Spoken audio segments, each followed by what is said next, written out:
Prosecutors in the US have dropped all criminal charges against Adnan Syed, whose murder conviction was the subject of the true crime podcast Serial. Our North America correspondent Barbara Miller has more from Washington.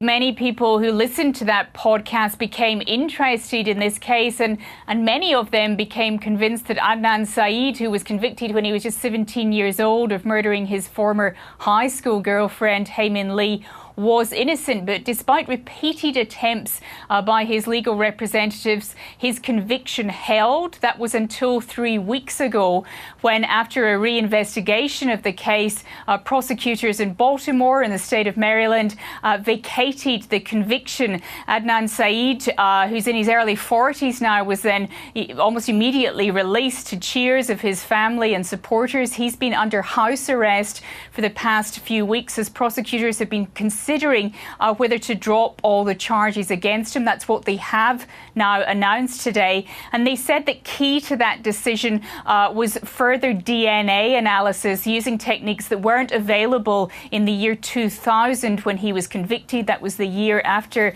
Hae-Min was found strangled, her body buried in a park in Baltimore. They said that they found DNA on the shoes of Hae-Min, but none of it could be linked to Adnan Syed. And they apologised to him for what they said was a wrongful conviction.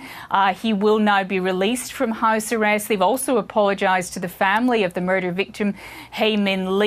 Now, we understand that they are perhaps very unhappy with these developments. They had tried to put a stay on this process after the decision was announced to vacate the murder conviction. They wanted essentially to put a halt on it to avoid today's decision till they knew more. That hasn't happened, so not clear whether that family is still going to try and appeal this decision. Hae-Min brother said in a recent hearing, "This isn't a podcast for me, this is real life."